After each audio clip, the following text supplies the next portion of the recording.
motion control with simple setups, heavier cine lenses and even cine cams and more exotic lenses, the Shark Slider Nano II promises versatility and precise repetition. Today we are looking at the brand new Shark Slider Nano II 860, a new longer version of the popular gimbal motion control system, now offering a sliding range of 633 mm. We are going to show you around the slider, check out some of the features, give you some tips and tricks, and shoot some sample projects to give you feedback on our experience. Is the Shark Slider Nano II an option for professional work? Where does it make sense? Where does it reach its limits, and is it for you? In our verdict, we will discuss how iFootage could push even harder into higher brackets of gear, and we invite you to be part of that discussion. So, what we are going to do? Slide.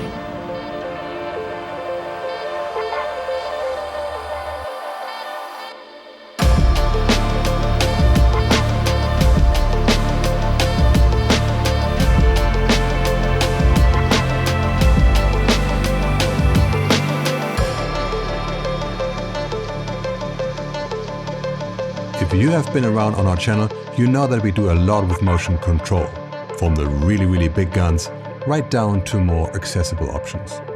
There are very few projects that don't include motion control in one way or another. From special effects, big or small, to classic product videography. Or, how it's called in that industry, tabletop.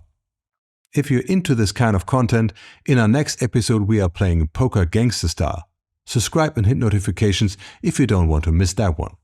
With all that experience under our belly, let's have a look at this surprisingly affordable motion control solution that is the Shark Slider Nano II. Recently, we have been in the market for a new motorized slider. For many years we have used the Rhino slider and its motorization with the Arc and Arc II systems.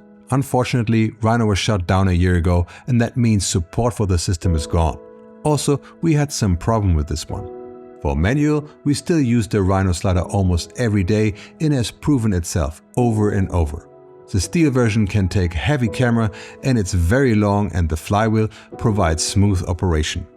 Rhino had the motion and arc combo that provided slide and pan function.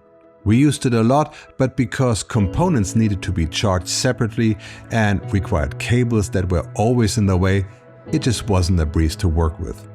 The Arc II system tried to solve those problems by adding a tilt function, app support and many other cool things.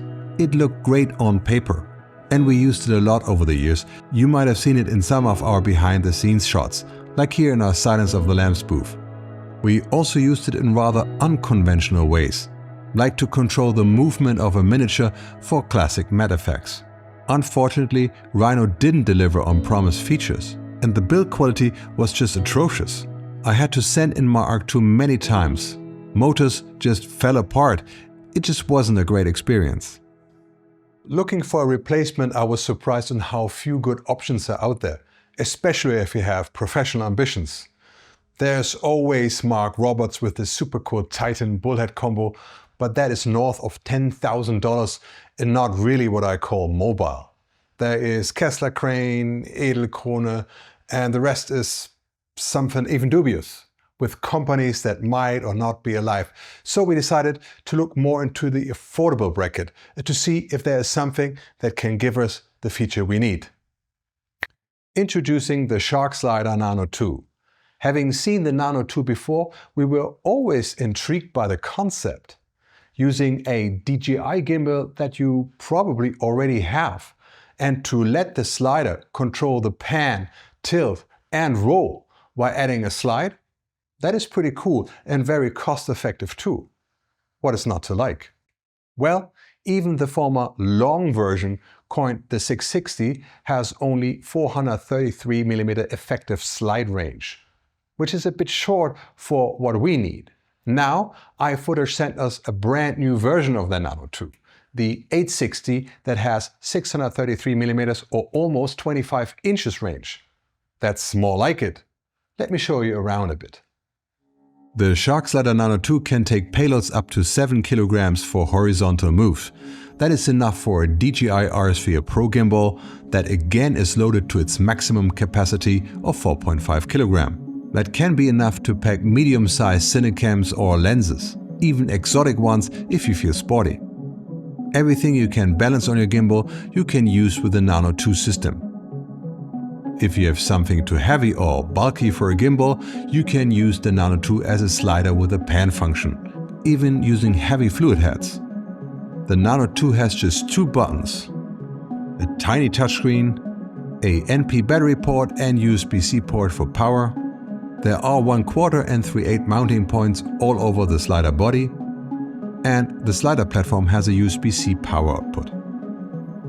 The Nano II comes with a mounting plate for DJI gimbals using the same locking mechanism as the battery grips.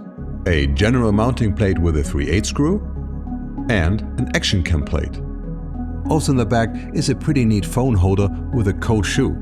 This one can hold your phone when you use it for active tracking, one of the Nano II features. There's also a 60-watt charger in the back that will allow you to power the Nano II when you are close to the grid. The whole system and the accessories fit neatly in the included carrying bag. To mount your gimbal, just attach the gimbal plate to the slider. Lock the gimbal on the plate and connect the data cable. That has a magnetic connection so you can't rip it off. Clever. As the slider has just 2 buttons, how does one program a slide? The Nano II can do something that is called push MoCo. You usually find that in more expensive systems, like the Junior Bolt robotic motion control system. It simply means that you can push both buttons at the same time. To unlock, place the system in a position you want and hit the button to create a keyframe. And repeat that for a second keyframe. Then you can choose the time it takes for the move to happen and how long that keyframe is held. And then you can go back into standby and start the move. Now the movement repeats depending on if you program that into a loop or if it just does so once. To use push MoCo, the gimbal has to be in PTF mode, and in the setup you have to activate push mode for pan and tilt in the settings. You really have to pay attention as you can easily switch the modes unintentionally while setting up moves. As an alternative, there's an app for remote control. The app finds your slider via Bluetooth and it works just like push MoCo without the touching, of course. You have some additional features, like for example, you can control the sensitivity of the inputs. You can also combine push MoCo with app keyframes. Of course, you can also use the controls on the gimbal itself to set positions. If you're doing a lot of product videography, you might know very well that autofocus is useless in many, if not most situations. Any motion control system worth its water must allow to control focus by keyframe. I'm happy to report that the Nano II can do just that, by controlling a DJI focus motor. Unfortunately, only the newest generation that you see here and only one motor, so you can control zoom and iris at the same time. How does it work? You simply set the focus position for each keyframe and it's recorded and played back just like the move. You can even just set the focus on the lens itself, basically push focus. But I don't recommend that as you can easily overwhelm the gimbal doing it. The app can't control the motor at this time, unfortunately. So you have to use the dial, or if you have a hand unit, like the DJI hand unit, you can even set the focus remotely for every keyframe. Be aware that you need the gimbal to control the motor. You can power the motor using the USB on the slider, but you can't control it. Pretty cool is also that you can just swap out cameras and lenses in seconds without rebalancing, if you happen to have more than one gimbal. Like here is our RS4 Pro with a Lumix S1R2, a heavy cine lens and a motor. And to swap that, you just have to screw off the electronic connector here. Let me switch that off first. And we screw this one off. Then unlock the battery holder and we can just take the gimbal off. And here is our RS3 Pro with the RS5 2X. We screw on the electronic connector. This one would be much faster if you just have two of these electronic connectors. Must be cheap. And we turn that back on. And we are back in business with another camera. One more interesting thing here is that, as you can see, it retains the move. So you can just repeat the move that you had with the other camera. So cool if you have a channel to compare different cameras and lenses, right? Let me show you one other thing that might not be that obvious. If you mount the Nano II on a tripod with a head, like we do here on the Pinetta Peak, that one works great with this combo, you can easily introduce an incline into your shot.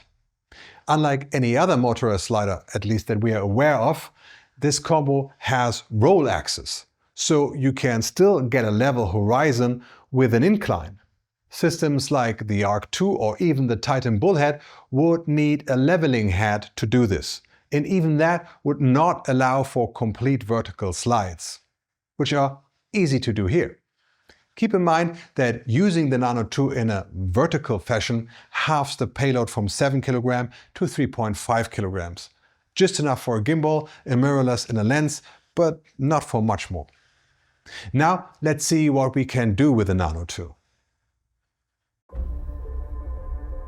One of the applications where the Nano II 860 makes a lot of sense is when you do a lot of behind the scenes, like you see them here on our channel.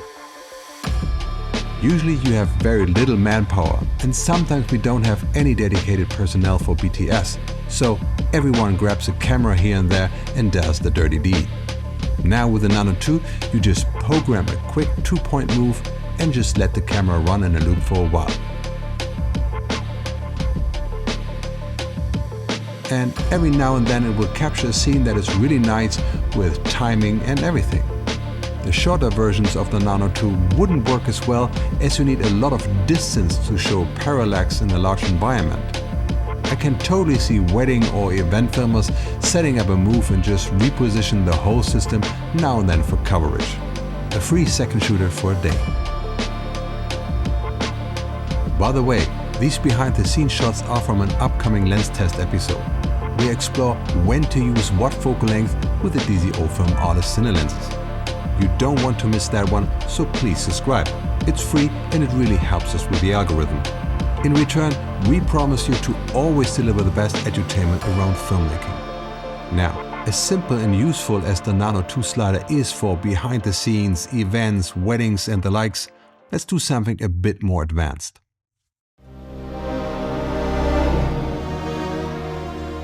For our macro cinematography episode, we recreated the intro sequence from David Fincher's Mindhunter. We did that in the studio with sky panels and everything, but we also show how you can get the same results using modest equipment in your living room. Check it out, link is in the corner. To spice things up, we added slides in and around a skull using macro sliders. We also used the spike motion control system for the really big moves. Question is, can I shoot something in our home studio using the Nano II that looks good enough next to what the high-end robot did?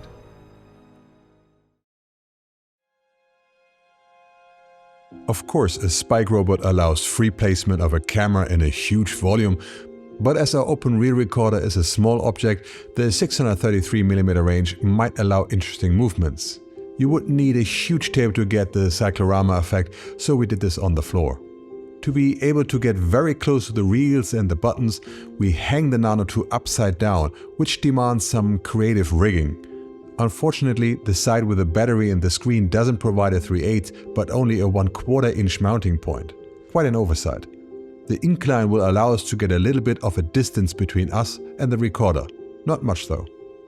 A 25mm lens will emphasize the movement and changes in distance. After balancing, I still use push MoCo instead of the remote because it's much quicker. We are quickly setting up our A position. And this is the first time I really missed that you can't give the A keyframe itself a duration. You can set a B with duration, but it costs you a keyframe and nerves. We make some adjustments to the position of the recorder and load the tape. I missed the analog times.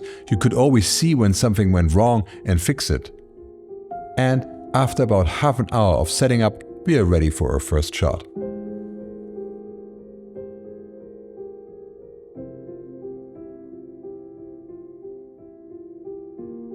And not bad at all.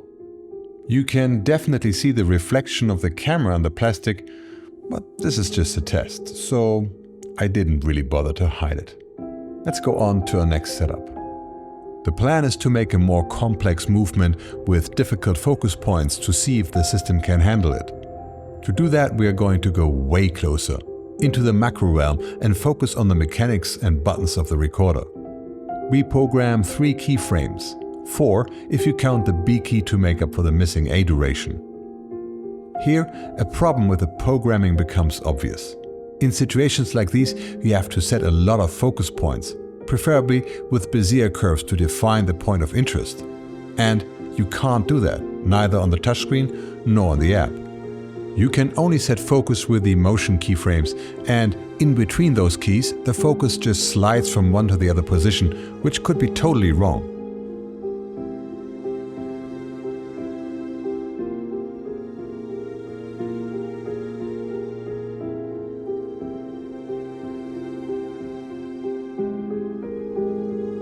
For this specific shot, I think we got away with it and the results look good. Still, with our next setup, it will get obvious.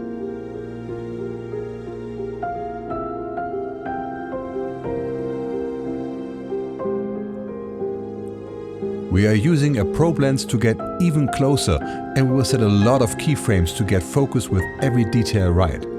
Here, another fixable problem pops up. When we go from the last keyframe to standby, the system chooses the direct way instead of the move in reverse, and in this setup, things are in the way. As the gimbal system is not rigid, damages to the system or lens are unlikely, but still.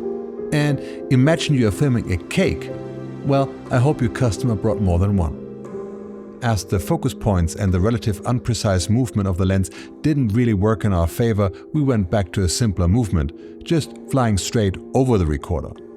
And these moves show that you can make a probe on a gimbal slider work for you.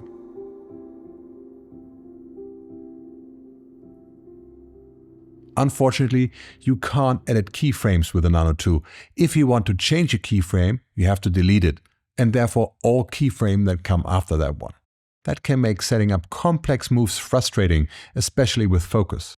Still, looking at our results and taking the affordability into account, the Nano II gives you fantastic possibilities. You would have to spend a lot more to get an alternative with similar capabilities. As a tip, wireless video monitoring is essential for doing this kind of work. Cables are always in the way and they are pulling on the gimbal too. When I turn around the Portkeys MT22DS, you see that I can power 2 NP devices and we use 2 different DJI transmission systems. The idea behind that is that I can switch between different wireless camera systems by choosing between HDMI and SDI. One thing that can be quite crucial for any motion control system is the accuracy of repetition. And I did have some doubts about the Nano II. Not so much about the slider, but about the ability of the gimbal to hit every mark with a fraction of a millimeter. Our Open Reel project gives us the possibility to check on that. We have the Nano II and the RS4 Pro doing their thing on a loop. Here is the move without any overlay. Let's call it our master. Now we're going to add a second move with 50% opacity, and you can barely notice anything changing. The only dead giveaway that there are 2 layers at all is that the reels are moving differently. We are adding a third layer, and again, only the reels are giving away the additional layer. Now when we go to our D keyframe, I fiddle with the buttons. And my weight is bending the floor, and that's why I see a tiny mismatch. If you're used to shooting macro motion control, you know how easy you can see vibrations. These results are actually quite stellar given the setup.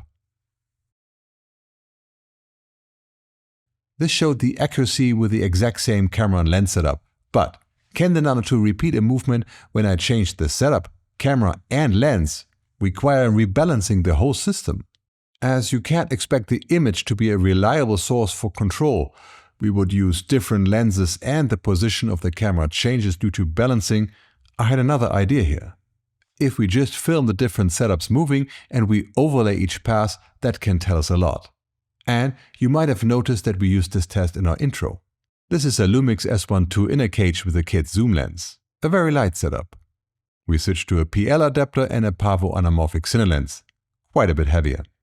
If we overlay the images, you can see that the gimbal arm and the camera position has changed due to rebalancing, but pay attention to the DJI logo here. Also, get a feeling for the rotation of the head. It matches perfectly. We are switching to an even heavier lens with an R-less. Again, a perfect match. So let's make this hard. We are switching to an RXTM head with a sword macro lens. This combo weighs 5 kg including the DJI transmission, so we are exceeding the RS4 Pro payload by half a kilo. And we mesh perfectly. How about leverage? Let's try it with a long probe lens that makes it much harder for the gimbal to rotate, and let's throw in a motor. And again, we have a perfect match. Now let's merge all 5 setups into one sequence. When you look at the DJI logo and the 3D rotation of the head, everything moves in perfect sync. Consider me impressed, iFootage.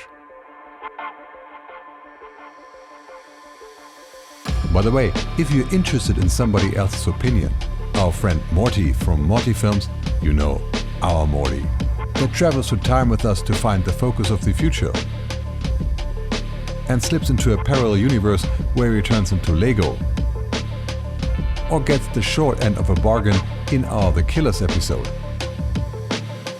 In our Focus of the Future episode, we cloned me and a DeLorean using the huge Spike motion control system. Morty did something quite similar in his review of the Shark Slider Nano II 660, but mobile, on location, and a tiny fraction of the budget. And it looks pretty awesome. After you finish this episode, head over to Morty Films and give him my regards in the comments. You'll love it. I'll put a link in the corner and in the description. We always like to talk about our mistakes so you don't have to do the same. When I started to use the Nano II, I had some power problems. The NP port on the Nano II can deliver enough power to operate the slider. Like when you use the general adapter, it can even power the slider, a gimbal with a light setup. But when you have a heavier setup with a focus motor and you want to use the push moco, NP batteries don't cut it. To be fair, iFootage recommends not to use push moco with NP batteries on or the charger on the website, but I bet you would have missed that one too. So what happens? When the system can supply the power surges of the gimbal, it will give you a low battery warning. Focus calibration is lost. You have to power cycle the gimbal and you have to start from scratch. With the 140 watt electric ray, you don't have that problem. So you can do that, or you can get a 100 watt power supply like this one from Ugreen that I bought for 30 bucks on Amazon. If you work anything like me, you would have a lot of V-Log batteries already, and I try to get everything I use into that ecosystem. Just one thing less to think about. I thought I was extra clever by getting a V-Log to MP adapter, hoping that would solve the power problem. But while the battery can easily handle power surges, the adapter limits the power transfer to 24 watts. So great idea, but no cigar. The best way to power the Nano II, at least at this time, is the electric ray by iFootage themselves. It has 140 watts to cover peak power draw, and it will last you all day, at least in the setups we used it in. Put it on one of the free mounts and you're good. The Nano II has a lot of features that we didn't explore in this review, like motion tracking or using the slider without a gimbal. I'm sure there are many use cases that work much different than ours. There are a ton of reviews on YouTube, so knock yourself out. For us and today, it's time to wrap up with our verdict. What I like about the Nano II is that even though it grew up quite a bit, it remains very light and portable. The setup just takes minutes, and programming a move can take just seconds, given that your gimbal is already rigged and balanced. I love the push Moko. That is quite special in this class of gear. And of course, I like the affordability. If you need a simple and affordable Moko slider, the Shark Slider Nano II is a great solution. All you need to do is to choose the length that suits your production style. For me, the 860 version is just the right length, although I wouldn't mind a meter of sliding. I really came to like it, and it's funny how quickly something you haven't had just days ago becomes indispensable for every production. This is not to say that the Nano II is perfect. Here are some things we noticed that could be improved. Let's start with very simple things that could be addressed in firmware. I would love to see a hold time for key A. That would make a lot of sense, especially for looping moves between A and B, which will be most moves. Of course, you can simply set a B key without moving, but why sacrifice a precious keyframe? I would love it if iFootage would enable editing for keyframes. That way you could change a key a slight bit or just readjust focus without losing the rest of your sometimes complex move. When going to standby from the last keyframe to the first, the system should make the whole move in reverse. As fast as possible, of course. Only this way it makes sure that longer lenses like probes don't bump into things on the way. I would love if you could control more than just one motor. DJI has the motors in a chain anywhere, so it should be relatively easy. Using a hand unit, you can then do your dolly zooms and the likes. There are some hardware-related things that could be improved in a future version. I would love to see more mounting options on all sides. 1/4 and especially 3/8. We are on a weight class here where you don't want to put a slider, gimbal, camera and everything on a 1/4 inch screw. Right now there are too few 3/8 mounts on the slider. Warning, don't use the screw hole under the battery to rig the slider. That one is just an insert and I managed to rip it out. Thankfully, the rest of the mounts look solid. The responsiveness of the touchscreen is just so-so. So sometimes you have to touch a second or even a third time to get an input. You can't expect iPhone quality in an affordable product like this, but maybe this can be improved. I completely realize that having the separate movement and focus with Bezier curves and the whole shebang is impossible to implement on a small screen. And even on a phone app, it wouldn't be convenient. Still, it would be great to have. And this is where I send a message to iPhoto about an idea I had while reviewing the Shark Slider. Of course, a product like the Nano II is a lot about affordability. And it is tailored for a specific audience. The improvements I have in mind would surely make the slider more expensive and are not crucial for many users. So how about a Pro version? My idea of a Pro version would be even longer, maybe a meter of slide, and it would have mounting options on all sides, everywhere, more like a cheese plate. I would solve the power problem by having a powerful internal battery that can handle all the peak demand for hours, plus a V-Lock integration for standard batteries, and put it in a place where it doesn't interfere with the mounting of the slider itself. But most important here is the software. I would like to be able to use my laptop and to have an interface to program more complex shots. I suggest to make that browser-based so you can use it on any platform and even remotely if the operator is not in the studio or in the same country. For that I suggest the Pro version to have Wi-Fi connection. The Nano II Pro could cost even double of what the Nano II costs and it would still be a bargain. Let's make this an open source discussion. Let us and iFootage know what you would need and what you would like to see in a future update of the Nano II. I'm sure to read all the comments, and I will make sure that iFootage hears your thoughts too. We have a lot of cool stuff in production, so if you don't want to miss out, subscribe if you haven't done that already. You can always support us by liking this video and by leaving us a comment. I usually answer each and every one.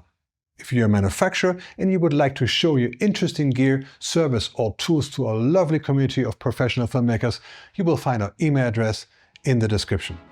Hope to see you soon in the media division.